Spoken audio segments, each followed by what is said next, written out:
Breaking news Kurnool bus ప్రమాదానికి కారణమైన శివశంకర్ మద్యం కొనుగోలు చేస్తున్న సీసీ ఫుటేజ్ ను ఎక్సైజ్ అధికారులు విడుదల చేశారు. పెద్ద టేకూరు గ్రామంలోని రేణుక ఎల్లమ్మ వైన్స్ నుంచి శివశంకర్ మద్యం కొన్నట్లు ఎక్సైజ్ అధికారులు గుర్తించారు. 2 సార్లు మద్యం కొన్నట్లు తేల్చారు. ఇక సాయంత్రం 7 గంటలకు ఒకసారి, రాత్రి 8 గంటలకు 25 నిమిషాలకు మరోసారి శివశంకర్ మద్యం కొన్నట్లు సీసీ ఫుటేజ్ లో రికార్డ్ అయింది. ఆ సమయంలో శివశంకర్ వెంట స్నేహితుడు ఎర్రిస్వామి కూడా ఉన్నాడు.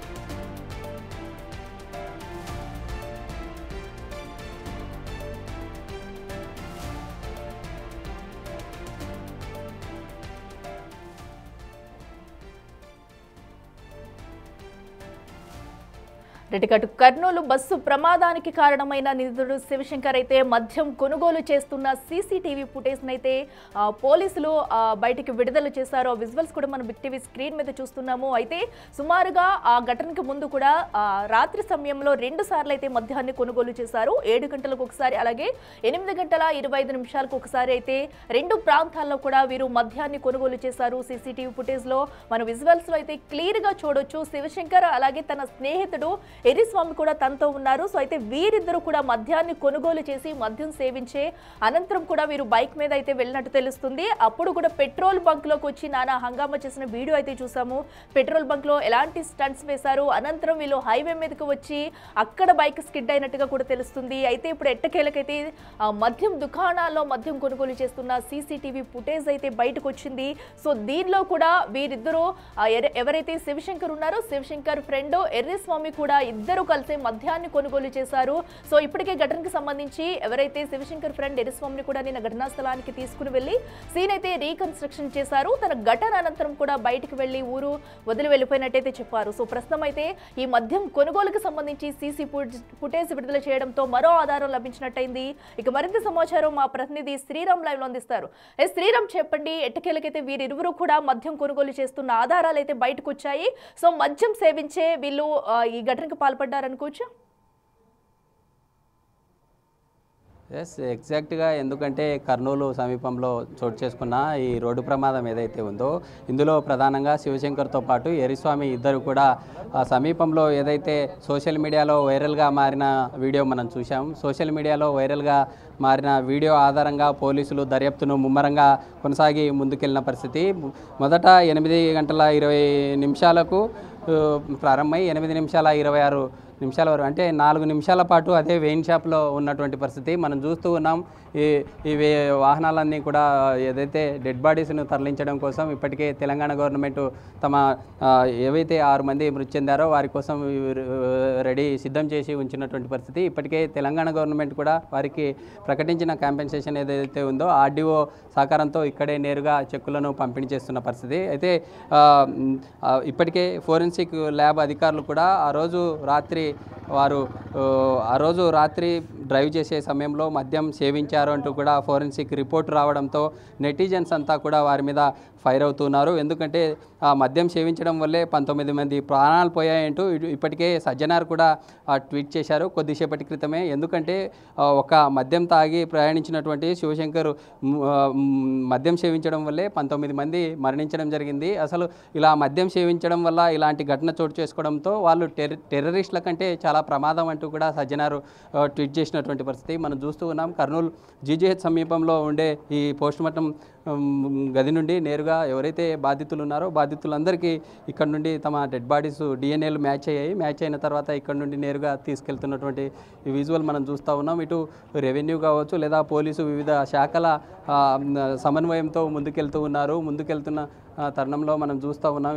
ఇలాంటి ఏర్పాట్లు చేశారు. ఇప్పటికే ఎవరైతే దాదాపు 19 మంది ఆ రోజు ఘోర రోడ్డు ప్రమాదంలో మృతి చెందిన తర్వాత ఇప్పటికే 18 మంది మృతదేహాలకు సంబంధించి డిఎన్ఏ కావచ్చు, ఇటు బ్లడ్ శాంపిల్స్ మ్యాచ్ కావడంతో అధికారులు వారికి తమ బంధువులకు ఈ యొక్క డెడ్ బాడీస్ అప్పగించే కార్యక్రమం చేపట్టిన పరిస్థితి. అయితే ఒక బాడీ ట్రేస్ కాకపోవడంతో అన్ఐడెంటిఫైడ్ డెడ్ బాడీగా చెప్తూ ఉన్నారు. ఎందుకంటే చిత్తూరు జిల్లాకు చెందినటువంటి త్రిమూర్తులు అనే పర్సన్ ఒక 3 days కనిపించలేదు. హైదరాబాద్ నుండి హైదరాబాద్ నుండి ఈ బెంగళూరుకు వస్తూ ఉన్నారనేటటువంటి అనుమానం ఉందంటూ కూడా అధికారులకు సంప్రదించడంతో దీన్ని కూడా బంధువులు ఎవరైతే ఉన్నారో వారి బ్లడ్ శాంపిల్స్ కూడా సేకరించినటువంటి పరిస్థితి. అయితే బ్లడ్ శాంపిల్ సేకరించిన తర్వాత వారి నుండి ఒకవేళ వారి డిఎన్ఏకు ఈ బ్లడ్ శాంపిల్స్ మ్యాచ్ అవుతే ఖచ్చితంగా వారికి కూడా డెడ్ బాడీ రేపు అప్పగించే ఛాన్స్ ఉంది. అయితే మనతో మాట్లాడడానికి గద్వాల ఆర్డీఓ ఉన్నారు. మేడం చెప్పండి, అంటే ఇప్పటికే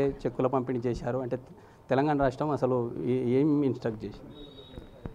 రాష్ట్ర ప్రభుత్వ ఆదేశాల ప్రకారము మరియు జిల్లా కలెక్టర్ గారి ఆదేశాల ప్రకారము మృతుల కుటుంబాలకు 5 లక్షల ఎక్స్గ్రేషియో చెక్ని ఈరోజు పంపిణీ చేయడం జరిగింది. కలెక్టర్ గారి ఆదేశాల మేరకు ఈరోజు ఇక్కడికి వచ్చి శేషగిరిరావు గారి కుటుంబ వాళ్ళ కూతురికి 5 లక్షల ఎక్స్గ్రేషియో చెక్ను అందించడం, అదేవిధంగా మృతదేహాన్ని కూడా అప్పగించడం జరిగింది. అంటే మొత్తం తెలంగాణకు సంబంధించి ఎంతమంది? తెలంగాణకు సంబంధించి 6 మృతదేహాలు ఉన్నాయి. వారికి సంబంధించినటువంటి బంధువులు అందరికీ కూడా మేము సమాచారం అందించడం జరిగింది. వాళ్ళు కూడా వచ్చారు.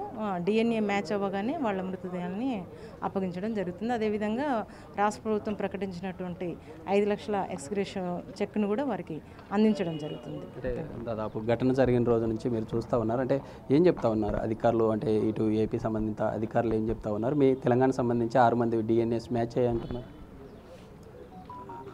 యాజ్ పర్ మనకు డాక్టర్స్ చెప్పినటువంటి రిపోర్ట్ ప్రకారం అన్నీ కూడా మేము ఏర్పాటు చేసుకున్నాము. ఏదైతే డిఎన్ఏ మ్యాచ్ అయినా దాని ప్రకారము వారి కుటుంబ సభ్యులకు అందించడం జరుగుతుంది. అంటే ఇప్పటికీ ఒక మృతదేహం అన్న అప్పగించడం జరిగిందా? ఇందాక మీరు చెక్కు పంపిణీ? అవును, శేషగిరిరావు గారి మృతదేహాన్ని అప్పగించడం జరిగింది. మృతదేహంతో పాటు రాష్ట్ర ప్రభుత్వం ప్రకటించినటువంటి 5 లక్షల ఎక్స్గ్రేషన్ కూడా చెక్ను కూడా అందించడం జరిగింది.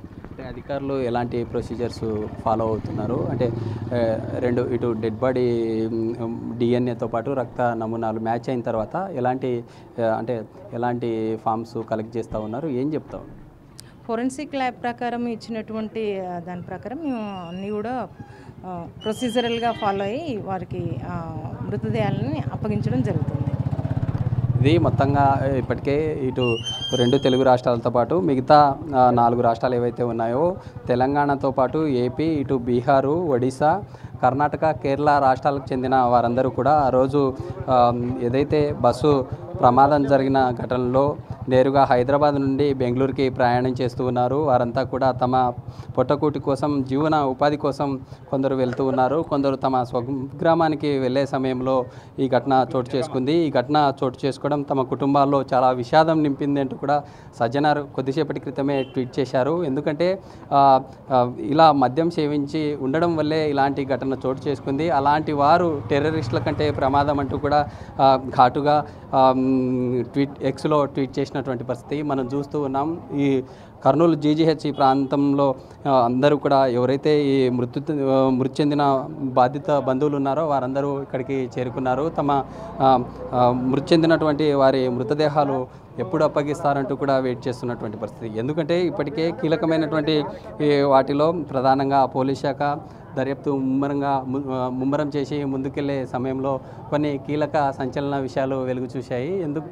ఇప్పటికే పెట్రోల్ బంకులో దొరికిన ఈ సీసీటీవీ ఎవిడెన్స్ ఏదైతే ఉందో 4 నిమిషాలే కీలకంగా మారింది. దాంతోపాటు ఎవరైతే మృతి చెందిన బాధితుడితో పాటు ఎర్రిస్వామి యొక్క ఫోన్ సంబంధించినటువంటి డేటాతో పాటు సీసీ కెమెరా ఎవిడెన్స్ ఆధారంగానే ఈ అంశమంతా తెర మీదకి వచ్చింది. పెట్రోల్ బంకు నుండి ఇద్దరు వెళ్తూ ఉన్నారు. పెట్రోల్ బంకు నుండి వెళ్ళే సమయంలో ఇద్దరు వెళ్ళారా లేకుంటే ఏంటనే కోణంలో పోలీసులు దానికి సంబంధించినటువంటి వాటన్నింటినీ దర్యాప్తు చేశారు. దర్యాప్తు చేసే సమయంలోనే అనేక రకాల కీలకమైనటువంటి అంశాలన్నీ తెర మీదకి వచ్చినటువంటి పరిస్థితి. అయితే ఇప్పటికే ఎక్సైజ్ సంబంధిత శాఖ వారు కూడా 6 గంటలకు మద్యం సేవించారు. 6 నుండి 8 గంటల మధ్యలో 2 సార్లు మద్యం కొనుగోలు చేశారంటూ ఏదైతే వైన్ షాప్ దగ్గర ఎర్రిస్వామి కావచ్చు, మృతి చెందిన బాధితుడు ఇద్దరు కూడా 2 సార్లు మద్యం కొనుగోలు చేసినటువంటి ఆ వీడియో ఇప్పుడు సోషల్ మీడియాలో మరోసారి వైరల్గా మారింది. నిన్న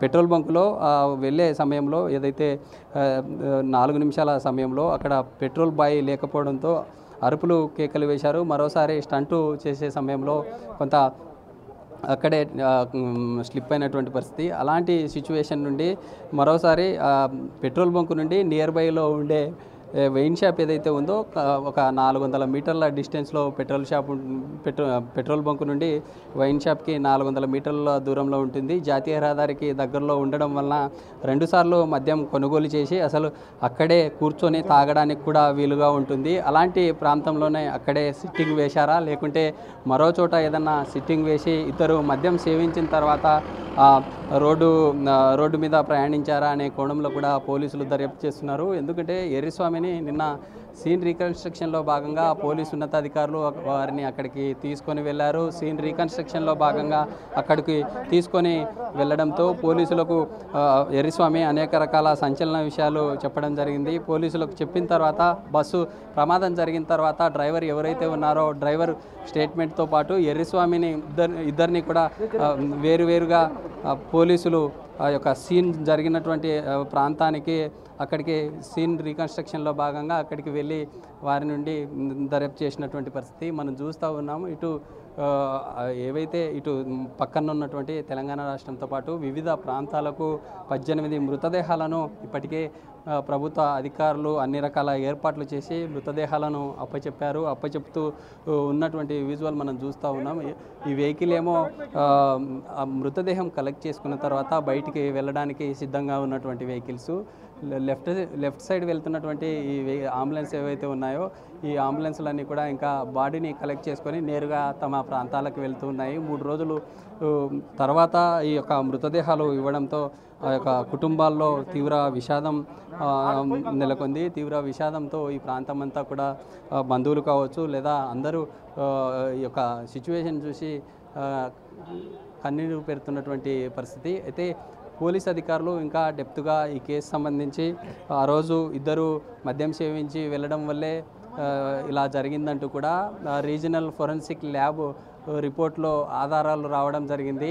సోషల్ మీడియాలో కూడా అనేక రకాల వార్తలు వచ్చాయి. ఎందుకంటే ఇటు బైకు రైడ్ చేస్తూ మృతి చెందిన బాధితుడితో పాటు తన ఫ్రెండు ఎర్రిస్వామి ఎవరైతే ఉన్నారో మద్యం సేవించడం వల్లే ఇలా జరిగిందని, కుటుంబ సభ్యులు లేదు మా కుమారుడు ఎలాంటి మద్యం సేవించలేదని తన సోదరుడు కూడా ఇలా చెప్పుకుంటూ వచ్చినటువంటి పరిస్థితి.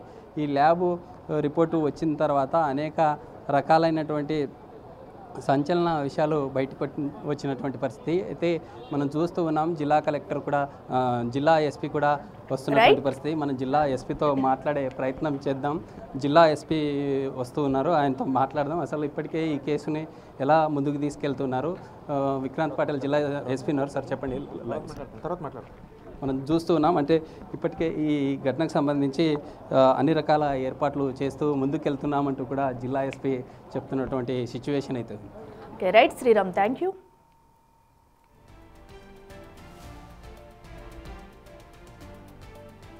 ఇక కర్నూలు ఘటనకి సంబంధించి కూడా అటు నిందితుడు శివశంకర్ అయితే మద్యం కొనుగోలు చేస్తున్న సీసీటీవీ ఫుటేజ్ అయితే ఎట్టకేలకు బయటకు వచ్చింది. అయితే శివశంకర్ అతని ఫ్రెండ్ ఎర్రిస్వామి కూడా సీసీటీవీ ఫుటేజ్లో ఉన్నారు.